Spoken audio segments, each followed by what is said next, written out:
Hello കൂട്ടുകാരെ, ഇന്ന് നമ്മൾ എത്തിയിരിക്കുന്നത് കേരളത്തിലെ പഴയതും മനോഹരവുമായ തിരുവനന്തപുരം മൃഗശാലയിലാണ്. കുട്ടിക്കാലത്ത് നമ്മളിൽ പലരും വന്ന സ്ഥലമായിരിക്കും ഇത്. എന്നാൽ കുറെ കാലത്തിനു ശേഷം ഇന്നത്തെ കാഴ്ചകൾ എങ്ങനെയാണെന്ന് കാണാൻ പോവുകയാണ് ഞാൻ. ഇവിടെ കയറുമ്പോൾ തന്നെ നല്ല തണുത്ത കാറ്റും കുറെ മരങ്ങളുമാണ് ചുറ്റിനുമുള്ളത്. അപ്പൊ കയറുമ്പോൾ തന്നെ 2-3 കാട്ടുപോത്തുകൾ അവിടെ നിപ്പുണ്ടായിരുന്നു. പിന്നെ അപ്പുറത്തെ സൈഡിലോട്ട് നോക്കിയപ്പോൾ ബംഗാൾ കുരങ്ങും സാധാ കുരങ്ങും അങ്ങനെ അല്ലാത്ത കുരങ്ങും എല്ലാം കൂടെ അവിടെ ചാടി ഓടിയൊക്കെ നടക്കുന്നു. അപ്പൊ ഇതിനെ കാണാൻ വരുന്നവരൊക്കെ അവരുടെ കൂടെയുള്ള കൂട്ടുകാരുടെയൊക്കെ പേരുകളൊക്കെ വിളിച്ച് അതിനെ മാനസികമായിട്ട് തളർത്തുകയാണ് ഇവിടെ ഉള്ളവര്. പക്ഷെ ഇവന്മാരതൊന്നും കാര്യമാക്കുന്നില്ല. ഇവന്മാര് അവന്മാരുടെ കാര്യം തന്നെ നോക്കുവാണ്. അടുത്തിരിക്കുന്ന കുഞ്ഞിന്റെ പേനൊക്കെ നോക്കി അവര് സുഖമായിട്ട് ഇരിക്കുന്നു. പിന്നെ അപ്പുറത്തോട്ട് നോക്കിയപ്പോൾ വെള്ളറയും കാട്ടുകോഴിയും എല്ലാം അവിടെ ഉണ്ടായിരുന്നു. പിന്നെ ഞങ്ങൾ അധികം നേരം അവിടെ നിന്നില്ല, പയ്യെ അങ്ങോട്ട് നീങ്ങി. ഒത്തിരി പേരൊന്നും ഇല്ലായിരുന്നു, ഇവിടെ ആകെ കുറച്ച് പേരൊക്കെ ഉള്ളായിരുന്നു. പണ്ടത്തെ പോലെ ഒരു വൈബ് കിട്ടുന്നില്ല. ഇവിടെ വന്ന ഇവിടുത്തെ തണുത്ത കാറ്റൊക്കെ കൊണ്ടിങ്ങനെ നടക്കാൻ ഒരു പ്രത്യേക വൈബാണ്, അത് വേറെ കാര്യം. പിന്നെ ഈ കൂട്ടിലൊക്കെ സ്വർണ്ണക്കോഴിയോ പിന്നെ എന്തൊക്കെയോ വായിക്കൊള്ളാത്ത പേരിലുള്ള കുറേ കിളികളൊക്കെ കിടപ്പുണ്ടായിരുന്നു. പക്ഷെ എല്ലാത്തിലും ഇല്ല, കുറേ എണ്ണത്തിൽ കൂടൊഴിഞ്ഞിങ്ങനെ കിടക്കുക. 1-2 എണ്ണയൊക്കെ ഉള്ളു ചിലതിലൊക്കെ, ബാക്കിയുള്ളതിലൊക്കെ ഒഴിഞ്ഞു കിടക്കുക. പിന്നെ നക്ഷത്രാമയെ കണ്ട്, നക്ഷത്രാമ 1-2 എണ്ണം അകത്ത് കിടപ്പുണ്ട്. ഞാൻ കാണിച്ചു തരാം, ദാണ്ട ഇതാണ് നക്ഷത്രാമ. പിന്നെ ഇപ്പുറത്തോട്ട് വന്നപ്പോൾ ഹിമാലയൻ കരടി എന്ന് പറഞ്ഞ കരടിയെ നമ്മൾ കണ്ട്. ദാണ്ട ഇവനാണ് ഹിമാലയൻ കരടി. പിന്നെ ഇങ്ങോട്ട് വന്നപ്പോൾ ഒരു കരടി സാറാണ്ട് അങ്ങോട്ടും ഇങ്ങോട്ടൊക്കെ നടക്കുന്നത് കണ്ട്. ഇവന് കുറച്ച് നേരം കൊണ്ട് അങ്ങനെ നടക്കുവാണെന്നാണ് അവിടെ ഉള്ളവരൊക്കെ പറഞ്ഞത്. ചിലപ്പോൾ അളിയൻ ഫുഡ് കഴിച്ചിട്ടൊന്ന് ദഹിക്കാൻ വേണ്ടി അങ്ങോട്ടും ഇങ്ങോട്ടും നടക്കുന്നതായിരിക്കും. കണ്ടിട്ട് എനിക്ക് അങ്ങനെ തോന്നുന്നത്. ഇനി വേറെ വല്ല അസുഖമാണോ എന്ന് നമുക്കറിയത്തില്ല കേട്ടോ. പിന്നെ പന്നിക്കരടിയോ തേങ്കരടിയോ അങ്ങനെയൊക്കെയാണ് പറയുന്നത്. ദാണ്ട് അവിടെ ഒരുത്ത നിപ്പുണ്ട്. പിന്നെ അപ്പുറത്തോട്ട് നോക്കിയപ്പോൾ ഹിപ്പോപ്പൊട്ടാമസ് ഒക്കെ വന്ന് കിടപ്പുണ്ട്. അതുകൊണ്ട് അവിടെ വെള്ളമൊന്നും ഇല്ല, വറ്റി കിടക്കുന്നു. അവിടെയും ഇവിടെ ആയിട്ട് കുറച്ചെണ്ണമൊക്കെ നിൽക്കുന്നു. ഇതിനൊക്കെ അടുത്ത് കാണുമ്പോൾ തന്നെ നമുക്ക് പേടിയാവും, കാരണം അത്രയും വലിയ ശരീരമാണ് ഇവന്മാർക്കുള്ളത്. പിന്നെ അപ്പുറത്ത് ഒരു കാണ്ടാമൃഗം മാത്രം അങ്ങോട്ടും ഇങ്ങോട്ടൊക്കെ നടക്കുന്ന പാവം. ഇതിന് കൂടെയുള്ള ഒന്നിനെയും കണ്ടിട്ടില്ല. ഇതിൻ്റെ ഗുഹ അപ്പുറത്തായിട്ടാണ്, അത് ഗുഹയല്ല അതിൻ്റെ വീട്. ഇനി അതിൻ്റെ അകത്തുണ്ടോ എന്ന് നമുക്ക് അറിയത്തില്ല. എന്തായാലും ഇപ്പോൾ പുറത്തിറങ്ങേ ഉള്ളൂ. പിന്നെ ഇപ്പുറത്തോട്ട് നോക്കിയപ്പോൾ മ്ലാവ് ഇഷ്ടം പോലെ കിടക്കുന്നു. അവിടെ ഇവിടെയൊക്കെ നടന്നൊക്കെ തിന്നുന്നുണ്ട്. ഒത്തിരി പേര് കൂട്ടമായിട്ടൊക്കെയാണ് കിടക്കുന്നത്. പാവം, കാണുമ്പോൾ തന്നെ നമുക്ക് വിഷമം തോന്നും.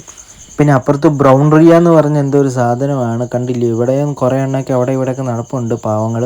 ഇതൊക്കെ ഒത്തിരി കുറഞ്ഞെന്ന് തോന്നുന്നു. പണ്ടൊക്കെ ഇഷ്ടം പോലെ ഉള്ള പോലെ തോന്നിയിട്ടുണ്ട്. ഒത്തിരി പേരെ വീഡിയോയിലൊക്കെ കണ്ട സമയത്ത് ഇഷ്ടം പോലെ ഉണ്ടായിരുന്നു. ഇപ്പോൾ ഒത്തിരി എണ്ണം കുറഞ്ഞ്. പിന്നെ ഇങ്ങോട്ട് നോക്കിയപ്പോൾ മാനാണ് കണ്ട. ഒരു മാൻ നമ്മളെ വീഡിയോ എടുക്കുന്ന കണ്ടിട്ട് അവൻ നമുക്ക് വീഡിയോയ്ക്ക് വേണ്ടി നിന്ന് വരുവാണ്. അവിടെ ഇവിടെ എല്ലാം കുറേ മാനുകൾ കിടപ്പുണ്ട്. പാവങ്ങളെ കണ്ടില്ലേ, എന്ത് പാവങ്ങളാണ്. ഇതിൻ്റെ മുഖം കാണുമ്പോഴത്തേന് നമുക്ക് വിഷമം വരും. ഇഷ്ടം പോലെ മാനുണ്ടായിരുന്നു. ഈ മാന് നമുക്ക് ഫുഡൊന്നും കൊടുക്കാൻ പറ്റത്തില്ല, കാരണം ഇത് കൂട്ടി കിടക്കുന്നതുകൊണ്ട്. കുറച്ച് പക്ഷേ നമ്മൾ കണ്ടപ്പോൾ അടുത്തോട്ട് വന്നായിരുന്നു, അതുകൊണ്ടാണ് അവൻ്റെ വീഡിയോ എടുത്തത്. ബാക്കി മാനൊക്കെ കണ്ട് ഇഷ്ടംപോലെ അവിടെ നിന്ന് പറക്കി തിന്നുന്നുണ്ട്. പച്ചിലകളും അങ്ങനെ ഇലവർഗ്ഗങ്ങളെല്ലാം തിന്നുകൊണ്ട് അവിടെയൊക്കെ കിടക്കുന്നു. പിന്നെ ഇപ്പുറത്താണ് നമ്മുടെ മാംസഭോജികൾ, സിംഹം കടുവ പുലി എല്ലാം ഉള്ള ഭാഗമാണ് ഇങ്ങോട്ട്. അപ്പോൾ ചെന്ന് കയറുമ്പോൾ തന്നെയാണ് പുലിസാറാണ് അവിടെ കിടക്കുന്നത്. പുലിസാർ അടുത്തൊന്നും അല്ലെങ്കിൽ ദൂരെ കിടക്കുകയാണ്. അതുകൊണ്ട് തന്നെ നമ്മുടെ ഫോണിനകത്ത് എത്ര സൂം ചെയ്തിട്ടും അളിയനെ കിട്ടുന്നില്ല. എത്രയൊക്കെ സൂമേ ഉള്ളടേ, നമ്മളങ്ങോട്ട് സൂം ചെയ്തിട്ടും അളിയനെ കിട്ടുന്നില്ല. എന്നാലും കുറച്ച് കാണാമല്ലയോ. അവനെ എന്തുവരും ഞാൻ എടുത്തിട്ടുണ്ട്. ഞാൻ അങ്ങോട്ട് ഇറങ്ങി കഴിയുമ്പോൾ അവൻ്റെ വീഡിയോ ഞാൻ കാണിക്കാം. അടുത്ത് നമ്മൾ കടുവ സാറിനെ ഒന്ന് കാണാൻ പോവാം. വെറും കടുവയല്ല, ബംഗാൾ കടുവയാണ്. അവൻ മയങ്ങി കിടക്കുവാണ്, വേറെ ഒന്നുമല്ല. ഫുഡൊക്കെ നല്ലപോലെ കഴിച്ചിട്ട്, മാംസമൊക്കെ നല്ലപോലെ കഴിച്ചിട്ട് അവൻ ഉച്ച ഉറക്കത്തിലാണെന്ന് എനിക്ക് തോന്നുന്നത്. അപ്പോൾ ഇപ്പുറത്തും ഒരാളോടെ മയങ്ങി കിടപ്പുണ്ട്. ഇത് സിംഹമാണ്, പെൺസിംഹമാണെന്നാണ് തോന്നുന്നത്. അപ്പോൾ ഇവിടെ നല്ലപോലെ ഫുഡൊക്കെ അടിച്ചിട്ട് മയങ്ങി കിടക്കുവാണ്. എല്ലാവരും ഉച്ചമയക്കത്തിലാണ്. നമ്മൾ ചെന്നപ്പോൾ ഉച്ച സമയമാണ്. അതാണ്ട് ഒരാൾ മണ്ടയ്ക്ക് ഇങ്ങനെ മയങ്ങി കിടക്കുന്നത്. ഇതും സിംഹമാണ്. പിന്നെ ഈ ഗുഹയ്ക്കകത്ത് നമ്മുടെ കുറുനരിയാണ്, ഡോറയുടെ കുറുനരി ഉണ്ടല്ലോ, ആ സാധനമാണ് ഈ കിടക്കുന്നത്. 2-3 വീഡിയോ ഞാൻ ഷോർട്ട് വീഡിയോ ആയിട്ട് എടുക്കാൻ വേണ്ടി എടുത്തതാണ്. അതാണ് പിന്നീട് ഇങ്ങനെ ആക്കി ഞാൻ എടുത്തത്. അതുകൊണ്ടാണ് ഇങ്ങനെ ചരിഞ്ഞ് കാണുന്നത്. ഇതാണ് നമ്മൾ പറഞ്ഞ പുലിസാർ താഴെ കിടക്കുന്നത്. വേറൊരു പുലിയോടുണ്ട് അവിടെ താഴെ കിടപ്പുണ്ട് ഒരുത്തൻ. ഇവനിങ്ങനെ മണ്ടയ്ക്ക് കയറി കിടക്കുവാണ്, ഉറങ്ങിയിട്ടൊന്നുമില്ല. അതാണ്ട് ഒരുത്തൻ ഇവൻ എന്തൊക്കെയോ ആലോചിച്ചിരിക്കുവാണ്. ആരെങ്കിലും കിട്ടിയാൽ ഇപ്പോൾ കഴിക്കുമെന്ന് പറഞ്ഞിരിക്കുവാണ് ആശാന്. പിന്നെ ഇപ്പുറത്തല്ലേ മെക്കാവു തത്തയും മച്ചത്തത്തയും പച്ചത്തത്തയും അങ്ങനെ പല തത്തകളും, പല രീതിയിലുള്ള തത്തകളൊക്കെ ഇവിടെ നടപ്പുണ്ട്. കണ്ടില്ലേ മണ്ടക്കോട്ടൊക്കെ. നമ്മുടെ ഫോണിന് അത്ര സൂം ഇല്ലാത്തതുകൊണ്ടാണെന്ന് കാണാത്തത്. കണ്ട് ഇവിടെ ആഫ്രിക്കൻ തത്തയാണെന്ന് പറയുന്നത്. കണ്ട് ഇതിൻ്റെ അകത്തുണ്ട്, നമ്മൾ സൂം ചെയ്തിട്ട് അങ്ങോട്ട് കിട്ടുന്നില്ല. അടുത്ത മുള്ളംപന്നിയാണ് കാണാൻ പോകുന്നത്. കണ്ടില്ലേ ഈ മുള്ളംപന്നിയൊക്കെ ഇതിനകത്ത് ഇഷ്ടം പോലെയാണ് പെറ്റി വിരികി കിടക്കുന്നത്. കണ്ടില്ലേ മുള്ളംപന്നിയൊക്കെ ഇഷ്ടം പോലെ കിടപ്പുണ്ട്. മരം ഉച്ചമയക്കത്തിലും കുറച്ചെണ്ണം അവിടെയൊക്കെ നടക്കുന്നതും ഉണ്ട്. ഇനി കണ്ണാടി മുതലയാണ് നമ്മൾ കാണാൻ പോകുന്നത്. കണ്ണാടി മുതൽ ദാണ്ട് ഇവിടെ കിടപ്പുണ്ട്, ഞാൻ കാണിക്കുക. കണ്ടില്ലയോ, രണ്ടെണ്ണം അവിടെ ഇങ്ങനെ കിടക്കുവാണ്. എന്തോ ആലോചിച്ച് ആശന്മാരവിടെ കിടക്കുവാണ്. നമ്മളാണ്ട് ഇതിൻ്റെ ഇടയ്ക്കിടയ്ക്ക് സൂം ചെയ്ത് എടുക്കാൻ പറ്റി, ഇത്രയും കാണാൻ പറ്റി.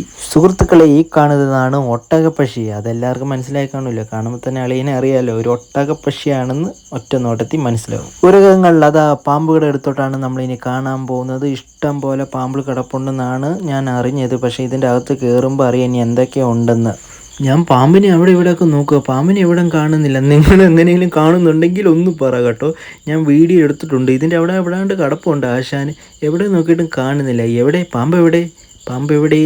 നിങ്ങൾ കണ്ടോ പാമ്പിനെ? ഞാൻ കണ്ടില്ല. ഇനി വെള്ളത്തിൻ്റെ അടിയിലായിരിക്കുമോ? അതിൻ്റെ ഇടയ്ക്കുണ്ട്, എവിടെയില്ല. ഇനി പെരുമ്പാമ്പിനെ നോക്കുവാണെങ്കിൽ അതോ അവിടെ ഒരെണ്ണം കിടപ്പുണ്ട് പെരുമ്പാമ്പ്. അത് എൻ്റെ വീഡിയോ ഒക്കെ അത്ര തെളിച്ചം കിട്ടുന്നില്ല, അതുകൊണ്ടാണെങ്കിൽ അധികം കാണാൻ പറ്റാത്തത്. ഇനി മൂർഖൻ പാമ്പിനെയാണ് നമ്മൾ കാണാൻ പോകുന്നത്. മൂർഖൻ പാമ്പിനെ പറ്റിയുള്ള ഇതൊക്കെ എഴുതി വെച്ചിട്ടുണ്ട്. എല്ലാ പാമ്പുകളെയോ എല്ലാ മൃഗങ്ങളുടെയൊക്കെ ഇതുപോലെയൊക്കെ എഴുതി വെച്ചിട്ടുണ്ടായിരിക്കും ഇവിടെ. മൂർഖൻ പാമ്പ് എവിടെ? മൂർഖൻ പാമ്പ് എവിടെ? മൂർഖൻ പാമ്പിനെ കാണുന്നില്ല ഗായ്സ്. ഇപ്പം നമ്മൾ അടുത്തത് പിന്നെയും നക്ഷത്രയാമയോ, വെള്ളയാമ, നീർക്കോലി, അങ്ങനെ ഏതാണ്ടൊക്കെ പറയുന്ന കുറേ ഇത് കിടപ്പുണ്ട്. കരയാമയും കിടപ്പുണ്ട്. അപ്പോൾ നമുക്ക് അവരെ ഒന്ന് നോക്കാം എവിടെയൊക്കെ കിടക്കുന്നതെന്ന്. അവിടെ ഇവിടെ ആയിട്ടൊക്കെ കിടപ്പുണ്ട്. നമ്മുടെ ഫോണിന് അത്രയും ക്ലാരിറ്റി ഇല്ലാത്തതുകൊണ്ടാണ് നിങ്ങൾക്ക് കാണാത്തത്. ഇനി കാട്ടുപാമ്പിനെ അറിയാലോ, വിഷമില്ലാത്ത പാമ്പാണ്. അപ്പോൾ ആ വിഷമില്ലാത്ത പാമ്പിനെയാണ് നമ്മൾ കാണാൻ പോകുന്നത്. കാട്ടുപാമ്പ് എവിടെ? കാട്ടുപാമ്പിനെ കാണുന്നില്ല. കാട്ടുപാമ്പ് അവിടെ കിടപ്പുണ്ട്, പക്ഷെ നിങ്ങൾക്ക് കാണാൻ പറ്റത്തില്ല, സൂക്ഷിച്ച് നോക്കണം. നക്ഷത്രാമ ഇവിടെ ഉണ്ടോ? പുറത്ത് നമ്മൾ നക്ഷത്രാമയെ കണ്ടായിരുന്നു. ഇത് അകത്തും കിടപ്പുണ്ട്. അവിടെ ഇവിടെ ആയിട്ടൊക്കെ 2-3 നക്ഷത്രാമ കിടപ്പുണ്ട്. ഇതിനകത്ത് ഒരെണ്ണം കിടപ്പുണ്ട്. ഇതാണ്ട് ഇവിടെ കാണാൻ പറ്റുന്നുണ്ടോ നിങ്ങൾക്ക്? എത്ര സൂം ചെയ്താലും ഒരു ക്ലാരിറ്റി ഇല്ല നമ്മുടെ ഫോണിന്, അതുകൊണ്ടാണേ. ഇവിടെ ഒരു മഞ്ഞച്ചേര സാർ ഇവിടെ ചുറ്റി വിളഞ്ഞ് കിടപ്പുണ്ട്. ഇതാ താഴോട്ട് നോക്കിയപ്പോൾ താഴെയും കിടക്കുന്നു, അവിടെ ഇവിടെയൊക്കെ കിടപ്പുണ്ട് ചേര. ഇനി അടുത്തൊരു പെരുമ്പാമ്പ് കൂടി. ഇതാ കണ്ടില്ലേ, പെരുമ്പാമ്പിന് അവിടെ പെരുത്ത് കിടക്കുന്നില്ലയോ? ഇതിനെ കാണുമ്പോൾ തന്നെ നമ്മുടെ ദേഹം കൊണ്ട് പേരിക്കുന്നു. എന്തോ ഐറ്റമായി കിടക്കുന്നത്. ഇതാ ചേരസാർ, പിന്നെ ഇവിടെ ചേരസാർ കിടക്കുന്നത് മണ്ടയ്ക്കാണ് കൂടുതലും കിടക്കുന്നത്. കണ്ടില്ലയോ കിടക്കുന്നത്, കണ്ടിട്ട് തന്നെ ദേഹം കൊണ്ട് പെരുത്ത് കയറുന്നു. ഇത് പെരുമ്പാമ്പ് ഇനിയും കിടപ്പുണ്ട്. ഇതാ ഒരു പെരുമ്പാമ്പ്. ഇതൊരു ഒരെണ്ണമാണ് ഇവിടെ കിടക്കുന്നത്, കണ്ടില്ലയോ? അന്നാക്കൊണ്ടയുടെ കൂട്ട് കിടക്കുന്ന ഈ പെരുമ്പാമ്പ്. നമ്മൾ അന്നാക്കൊണ്ട ഇവിടെ ഇല്ല കേട്ടോ, അന്നാക്കൊണ്ടയൊക്കെ ചത്തുപോയെന്ന് തോന്നുന്നു. ഇവിടെ അന്നാക്കൊണ്ടയൊന്നും കണ്ടില്ല, ഈ പെരുമ്പാമ്പാണ് ഇവിടെ കിടക്കുന്നത്. ഇനി നമ്മുടെ രാജവെമ്പാലെ കാണിച്ചു തരാം. രാജാവ് ദാണ്ട് ഇവിടെ ചുരുണ്ട് കിടപ്പുണ്ട്. രാജവെമ്പാലെ ഒന്ന് കാണേണ്ടത് തന്നെയാണ്, അമ്മാതിരി നീളമാണ് അളിയനുള്ളത്. ഇത് ഇരുതലമൂരിയെ കണ്ടിട്ടില്ലാത്തവർ ഇങ്ങോട്ട് നോക്കിക്കോ. ഇതാ ഇവിടെ കിടക്കുന്ന ഇരുതലമൂരി. ഇനി ഇപ്പുറത്ത് വേറെ ഏതൊക്കെയോ കുറേ പാമ്പുകൾ കിടപ്പുണ്ട്. നീർപ്പാമ്പ് അങ്ങനത്തെ പറഞ്ഞ പാമ്പൊക്കെയാണ് ഇതിൻ്റെ അകത്ത് കിടക്കുന്നത്. ഇനി നാഗത്താൻ പാമ്പെന്ന് പറഞ്ഞ പാമ്പ് ഇതാ ഇവിടെ കിടപ്പുണ്ട്, ഞാൻ കാണിച്ചു തരാം. അതിൻ്റെ പറ്റി എഴുതിയതൊക്കെയാണ് ഞാൻ ഇപ്പം നിങ്ങൾ ഈ കാണുന്നത്. നാഗത്താൻ പാമ്പ് ഇതാ മരത്തിൻ്റെ ഇതിനകത്ത് കിടക്കുന്നത് നാഗത്താൻ പാമ്പാണ് അത്. ഇനി അപ്പുറത്തോട്ട് വരുമ്പോൾ ഇതേത് സൈസ് പാമ്പ്, ഇതും കാട്ടുപാമ്പാണെന്നാണ് തോന്നുന്നത്. ഇനി അപ്പുറത്തോട്ട് വരുമ്പോൾ ഇതിനകത്തൊന്നും കാണുന്നില്ല. എന്ത് വരുന്നത്?